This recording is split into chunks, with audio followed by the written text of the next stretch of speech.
Section D, question number 8.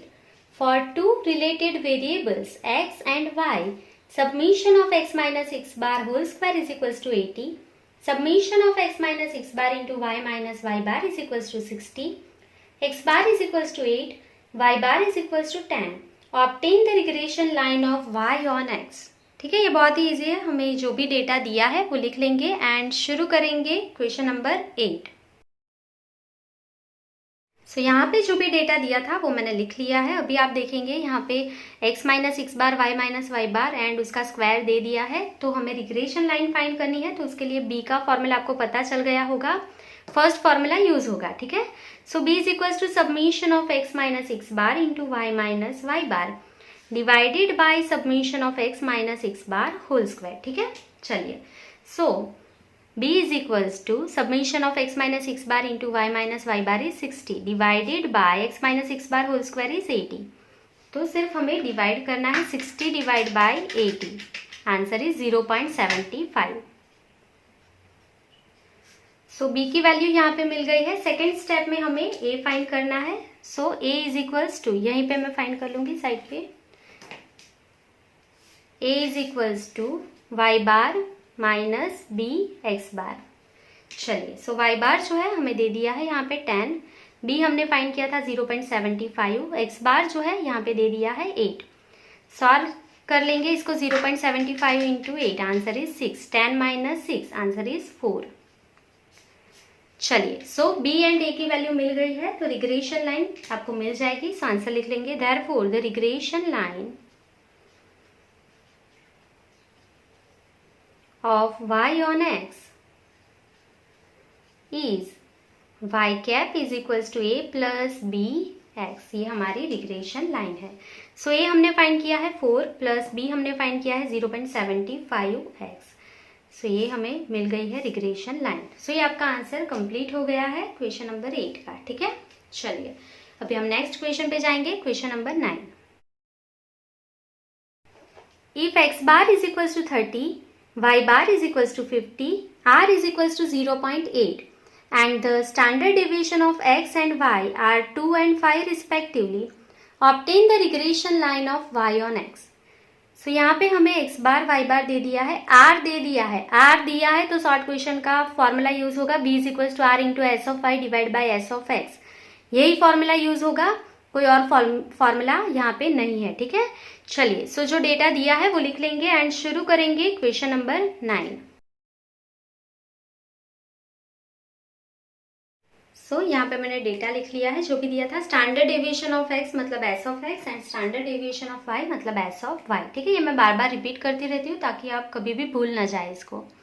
चलिए, सो data हमने लिख लिया है. मैंने जैसे आपको बोला है कि r दिया है तो b के लिए r का ही फॉर्मूला यूज होगा. एक ही फॉर्मूला है. सो ये कौन सा फॉर्मूला है? b is equals to r into s of Y upon s of x. ठीक है, यही फॉर्मूला यूज करना है. चलिए, तो b हमें मिल जाएगा. कैसे फाइंड करेंगे? r के प्लेस पे कितना लिखेंगे? यहाँ पे 0.8. एस ऑफ वाई कितना है? 5 एंड एस ऑफ एक्स कितना है? यहाँ पे 2. इसे सॉल्व कर लेंगे. 0.8 इंटू 5 बाई 2 आंसर इज 2. सो यहाँ पे b हमें मिल गया है 2. क्लियर? चलिए, अभी हमें क्या फाइंड करना पड़ेगा? अगर हमें रिग्रेशन लाइन फाइंड करनी है तो हमें ए बी फाइंड करना पड़ेगा. तो यहाँ पे मैं सिंपली एक लाइन ड्रॉ कर लूंगी और ए बी फाइंड कर लेंगे. A is equals to Y bar minus B X bar.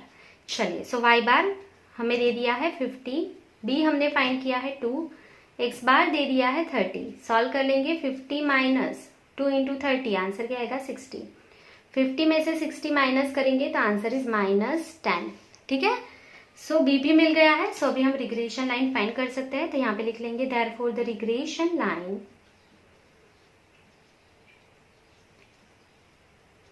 Of y on x is y cap is equals to a plus b x.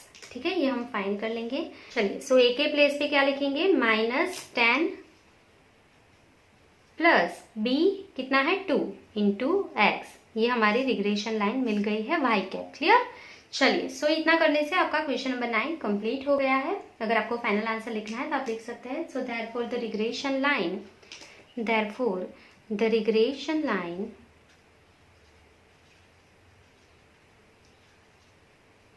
of y on x is y cap is equals to -10 plus 2x. That's it. Clear? So इतना करने से 3 marks का आपका सम जो है वो calculate हो जाएगा. अभी हम नेक्स्ट क्वेश्चन पे जाएंगे. Question number 10. Question number 10. If the regression line of y on x is y cap is equals to 11 plus 3x and s of x is to s of y is equals to 3 is to 10. Find the coefficient of determination. मतलब क्या find करना है? Are square find करना है. Coefficient of determination मतलब are square. ठीक है, चलिए तो शुरू करेंगे क्वेश्चन नंबर 10. तो सबसे पहले क्वेश्चन में क्या बोला है? If the regression line of y on x is y cap is equals to y cap is equals to 11 plus 3x and s of x is to s of y is equals to 3 is to 10. Find the coefficient of determination. ठीक है, अगर ऐसा है तो are square find करना है, मतलब coefficient of determination ये फाइंड करना है हमें. ठीक है, चलिए तो अभी सिंपली क्या करेंगे, हमारे पास यहाँ पे s of x is to s of y है और वाई कैप भी है, तो बी का फॉर्मूला यूज करेंगे जिससे आर मिल जाए. आर स्क्वायर फाइंड करना है तो आर पहले फाइंड करेंगे तो ही आर स्क्वायर मिलेगा. तो ऐसा एक ही फॉर्मूला है पूरे लेसन में, b is equals to r into s of y divide by s of x. यही फॉर्मूला यूज करना है हमें. ठीक है, चलिए b कहाँ से मिलेगा? x के आगे जो भी है वो b होता है. ये मैं बहुत बार आपको एक्सप्लेन कर चुकी हूँ. ये हमारा b है. तो अगर आपको यहाँ पे एक नोट लिखना है तो आप पहले लिख सकते हैं, उसके बाद ही हम आगे जाएंगे. ठीक है, चलिए सो यहाँ पे हम लिख लेंगे एक नोट. By comparing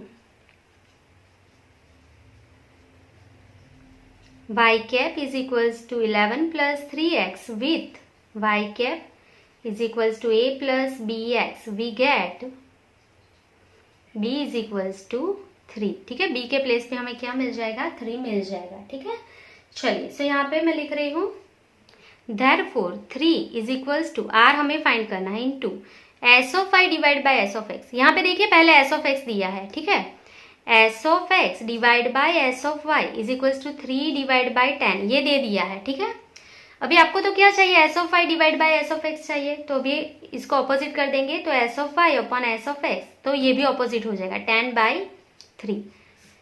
clear? चलिए तो यहाँ पे 10 डिवाइड बाई 3 लिख लेंगे. सो आपका क्वेश्चन सॉल्व हो गया है. 3 into 3 divide by 10 is equals to r. So therefore r is equals to 3 3 9, 9 by 10 is 0.9. अगर r 0.9 है तो r स्क्वायर क्या होगा? मतलब 0.9 का स्क्वायर 0.81. क्लियर? तो r स्क्वायर मिल गया है. फाइनल आंसर आप लिख सकते हैं. therefore कोएफिशिएंट ऑफ डिटर्मिनेशन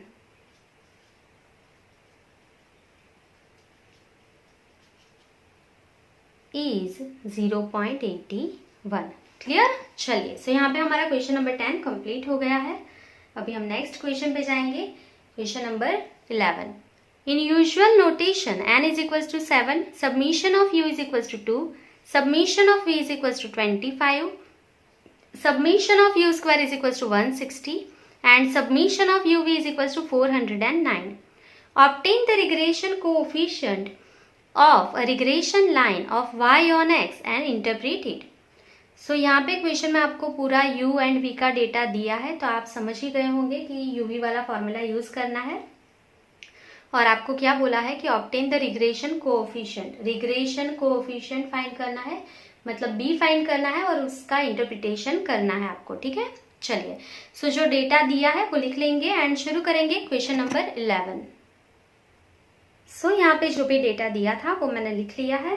आपको u एंड v का पूरा डेटा दिया है तो आपको पता है कि uv वाला फॉर्मूला ही यूज होगा. यहाँ पे c of x and c of y कहीं पे भी नहीं दिया है और ये शॉर्ट क्वेश्चन है, आप फाइंड भी नहीं कर सकते, तो हम c of x and c of y के बिना का ही फॉर्मूला लिख लेंगे. So b is equals to n submission of uv minus submission of u into submission of v divided by n submission of u square minus submission of u whole square. अगर आप लिखना चाहते हैं into C of i upon C of x तो लिख सकते हैं, फिर बाद में आप 1 डिवाइड बाई 1 लिख लेना. ठीक है, यहाँ पे मैं ये नहीं लिख रही हूँ क्योंकि पूरे सम में नहीं है और ये शॉर्ट सम है तो इतना ज़्यादा कैलकुलेशन नहीं करेंगे. ठीक है, ये चलेगा अगर नहीं लिखेंगे तो. चलिए तो इसे सॉल्व कर लेंगे अभी। n के प्लेस पे 7, submission of u v is equals to 409 minus submission of u is 2, submission of v is 25 divide by n के प्लेस पे 7, सबमिशन ऑफ u स्क्वायर हमें दे दिया है 160 minus submission of u whole square मतलब 2 का whole square. चलिए quickly इसे solve कर लेंगे। 7 into 409 answer is 2863 minus 25 twos are 50 divide by 7 into 160 answer is 1120 minus 2 का स्क्वायर 4। चलिए इसे सॉल्व कर लेंगे अभी हम। 2863 minus 50 answer is 2813 divide by 1120 minus 4 1116। चलिए इसे सॉल्व कर लेंगे तो b मिल जाएगा 2.52। 52 के बाद क्या है 0, तो 2.52 ही रहने देंगे 2.52। चलिए यहाँ पे हमें b की वैल्यू मिल गई है 2.52। इसका इंटरप्रिटेशन करना है तो मैंने आपको सिखाया है कि अगर x की यूनिट में 1 यूनिट का चेंज होता है, ठीक है, x में 1 यूनिट का चेंज होता है तो y में कितना चेंज होगा, अप्रोक्सीमेटली 2.52। b का मतलब क्या है कि अगर x में 1 यूनिट का चेंज होता है तो y में कितना होगा 2.52 चेंज होगा, ठीक है। तो फाइनल आंसर यहाँ पे हम लिख लेंगे। Therefore it can be said that it can be, compulsory है, आपको इंटरप्रिटेशन पूछा है तो आपको लिखना ही है, अगर आप नहीं लिखते तो मार्क्स कट हो जाएंगे, ठीक है। So it can be said that because of increase of 1 unit in x, there is approximately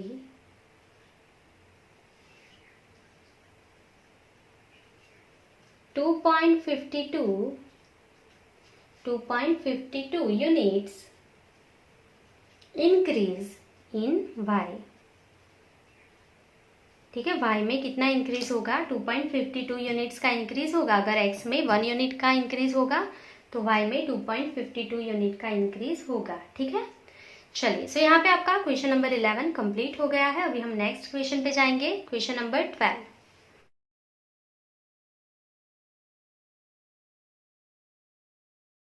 If byx is equals to 0.8 then find the value of bvu for the following u and v। तो ये illustration number 21 जैसा ही है, हमें BVU find करना है, हमें 3 condition दी हुई है, ठीक है। सो आपको इसका रूल पता ही है, अगर नहीं पता तो आप इलिस्ट्रेशन नंबर 21 में से देख लेंगे। हम यहाँ पे डायरेक्टली सॉल्यूशन करने वाले हैं, ठीक है। मैं वापस से पूरा कॉन्सेप्ट यहाँ पे एक्सप्लेन नहीं कर रही हूँ, मैं डायरेक्टली सॉल्यूशन आपको दिखा दूंगी, ठीक है। तो हर एक कंडीशन के लिए byx 0.8 है तो वो लिख लेंगे byx इज इक्वल टू 0.8, ठीक है। एंड शुरू करेंगे क्वेश्चन नंबर 12। चलिए सो यहाँ पे मैंने क्वेश्चन लिख लिया है, byx इज इक्वल टू 0.8 है। सबसे पहले क्वेश्चन में क्या दिया है, u is equal to x minus 105 and v is equal to y minus 90। तो bvu कितना होगा, तो यहाँ पे आप देखेंगे डिवाइड में कुछ भी नहीं है और u के मल्टीप्लाई में भी कुछ नहीं है, v के डिवाइड में कुछ नहीं है, v के मल्टीप्लाई में भी कुछ भी नहीं है। तो आपको क्या करना है, डिवाइड में अगर कुछ भी नहीं है मतलब c of x and c of y नहीं है तो byx ही bvu होता है, ये हमारा रूल है, ठीक है। तो आप डायरेक्टली आंसर लिख सकते हैं यहाँ पे, therefore bvu is equals to byx, दोनों सेम ही है, क्या है 0.8, आपको कुछ भी नहीं करना है, ठीक है। ये आपका आंसर कंप्लीट हो गया। चलिए सेकेंड क्वेश्चन, तो सेकेंड क्वेश्चन में आपको क्या बोला है यहाँ पे, if u is equals to x minus 1400 divide by 100 and v is equals to y minus 750 divide by 50, so bvu is equals to question mark.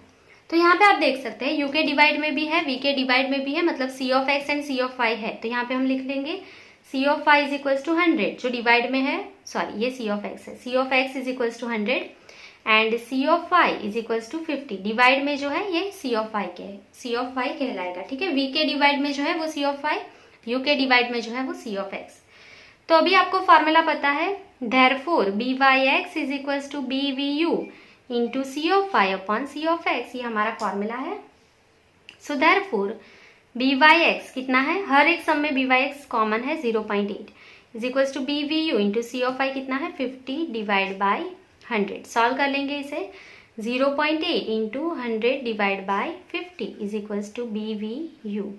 Therefore b we u is equals to, इसे solve कर लेंगे 0.8 into 100 divide by 50 मतलब answer क्या आएगा 1.6। Clear. चलिए, सो ये आपका second question complete हो गया है, आपका आंसर मिल गया है। ठीक है, चलिए अभी थर्ड क्वेश्चन में क्या बोला है, if u is equals to 10 into x minus 4.6 and v is equals to y minus 75 then b we u is equals to question mark. ठीक है, तो यहाँ पे आप देखेंगे x के मल्टीप्लाई में जो है, सॉरी u के मल्टीप्लाई में जो है, यहाँ पे u is equals to 10 into x minus 4.6 मतलब x के मल्टीप्लाई में जो है वो आपका क्या हो जाएगा, c ऑफ x हो जाएगा। ठीक है, तो यहाँ पे हम लिख लेंगे u is equals to 10 into x minus 4.6 ये दिया है। ठीक है, so u is equals to x minus 4.6 divide by 1/10। ठीक है, मल्टीप्लाई में है, डिवाइड में जाएगा तो 1 डिवाइड बाई 10 लिख सकते हैं, ये आप डायरेक्टली भी लिख सकते हैं कि therefore c of x is equals to 1/10। ठीक है, c ऑफ y तो है ही नहीं सम में, आप देखेंगे y के डिवाइड में कुछ भी नहीं है और मल्टीप्लाई में भी कुछ भी नहीं है। ठीक है, तो सम में c ऑफ y नहीं है तो आपको नहीं लिखना है। क्लियर। चलिए, सो अभी हम फॉर्मूला अप्लाई कर लेंगे, B we U sorry B Y X is equals to B we you into C of Y upon C of X. अगर आप चाहे तो यहाँ पे लिख सकते हैं C of Y is equals to 1, कुछ भी नहीं है मतलब 1 है। ठीक है, चलिए, सो बी वाई एक्स के प्लेस पे क्या लिखेंगे, यहाँ पे दे दिया है 0.8 is equals to B we you into C of y जो है कितना है 1 divide by c of x कितना है 1/10। ठीक है, 1/10 मतलब आप ऑपोजिट करके यहाँ पे लिख ले 10/1 ऐसा भी लिख सकते हैं। ठीक है, चलिए अभी ये मल्टीप्लाई में है, यहाँ पे ऑपोजिट साइड आएगा तो क्या हो जाएगा, डिवाइड में चला जाएगा। ठीक है, so 0.8 divide by 10 is equals to B we u, therefore b we u is equals to 0.08। So ये आपका क्वेश्चन नंबर 12 कंप्लीट हो गया है। आई होप कि आपको समझ में आ गया होगा। ठीक है, चलिए अभी हम नेक्स्ट क्वेश्चन पे जाएंगे, question number 13। The following result are obtain for bivariate data particulars x and y. Number of observation is 8. Mean of x is 100. Mean of y is 100. The sum of square of the deviation taken from mean x का 130 है, y का 145 है. The sum of product of deviation taken from mean is 115. Obtain the regression line of y on x. चलिए, तो जो data दिया है वो मैं आपको एक्सप्लेन करके लिख लूंगी एंड शुरू करेंगे क्वेश्चन नंबर 13। तो सबसे पहले आपको दिया है number of observation. Number of observation हमारा क्या होता है, n होता है। ठीक है, सो यहाँ पे मैं लिख रही हूँ n is equals to 8। Mean of x मतलब x बार दिया है, x bar is equals to 100। Mean of y मतलब y बार वो भी 100 दिया है हमें। ठीक है, चलिए उसके बाद क्या दिया है, the sum of squares of deviations taken from mean. ठीक है, उसका मतलब क्या है, द सम मतलब submission, the sum of square. ठीक है, यहाँ पे कुछ भी है उसका स्क्वायर है, तो यहाँ पे मैं लिख रही हूँ यहाँ पे कुछ भी है उसका स्क्वायर है, तो ये देख के ही आपको पता चल जाना चाहिए ये क्या होगा। द सम ऑफ मतलब सबमिशन ऑफ स्क्वायर ऑफ, किसका स्क्वायर है ये, deviations taken from mean. Deviations taken from mean मतलब मीन का जो डिफरेंस है वो, तो मीन का डिफरेंस हर बार क्या होता है, x माइनस एक्स बार। जो x है वेरिएबल उसके लिए x minus x bar whole square ये दिया है 130। सेम वे में the sum of deviations taken from the mean y, तो ये क्या होगा y माइनस वाई बार, क्या है 145। The sum of product, product मतलब दोनों का multiply, of deviation taken from mean, यहाँ पे स्क्वायर नहीं लिखा है मतलब ये दोनों का मल्टीप्लाई है, मतलब submission of x minus x bar into y minus y bar is equals to 115। ठीक है, अगर ऐसा है तो आपको क्या फाइंड करना है, regression line y on x मतलब y के फाइंड करना है। ठीक है, चलिए सिर्फ आपको यही समझना था, बाकी का सम तो अभी आपको आता ही है। b फाइंड करेंगे, a फाइंड करेंगे एंड y के फाइंड कर लेंगे। ठीक है, चलिए सो सबसे पहले b इज इक्वल्स टू कौन सा फॉर्मूला अप्लाई करेंगे, submission of x minus x bar into y minus y bar divided by submission of x minus x bar whole square. ठीक है, सो ये दोनों का मल्टीप्लाई 115 डिवाइड बाई स्क्वायर कितना है 130, चलिए इसे सॉल्व कर लेंगे। 115 डिवाइड बाई 130, आंसर इज 0.88। 88 के बाद क्या है 4 है, तो कुछ भी ऐड नहीं करेंगे। बी हमें मिल गया है 0.88। क्लियर। चलिए सेकेंड स्टेप में ये फाइंड करना है, is equals to Y bar minus B X bar. ठीक है, सो वाई बार जो है हमें कितना दिया है 100, माइनस बी जो है वो कितना है 0.88 एंड एक्स बार कितना है यहाँ पे 100। तो इसे सॉल्व कर लेंगे। 100 माइनस 88, इन दोनों का मल्टीप्लाई 88 होगा। 100 माइनस 88 क्या होगा 12। यहाँ पे जगह कम है तो मैं डायरेक्टली आंसर लिख रही हूँ, आप दिखाइएगा ये स्टेप। 100 into 0.88 is 88। क्लियर। चलिए तो अब हम रिग्रेशन लाइन फाइंड कर सकते हैं। सो यहाँ पे लिख सकते हैं therefore the regression line of y on x is y cap is equals to a plus b x. ठीक है, चलिए सो a के प्लेस पे 12 प्लस b के प्लेस पे 0.88 इंटू एक्स। ये हमें फाइनल आंसर मिल गया है। हमें रिग्रेशन लाइन फाइंड करनी थी, वो मिल गई है। फाइनल आंसर आप आज खुद लिख लेंगे लास्ट ये जो क्वेश्चन है उसका। So therefore the regression line of y on x is 12 plus 0.88 x। Clear. चलिए इतना लिखने से आपका फाइनल आंसर कंप्लीट हो जाएगा। सो यहाँ पे हमारा सेक्शन डी जो था वो पूरा कंप्लीट हो गया है। आई होप कि आपको समझ में आ गया होगा। अगर आपको कोई भी डाउट्स है तो आप कमेंट सेक्शन में कमेंट कर सकते हैं। ठीक है, थैंक यू फॉर वॉचिंग।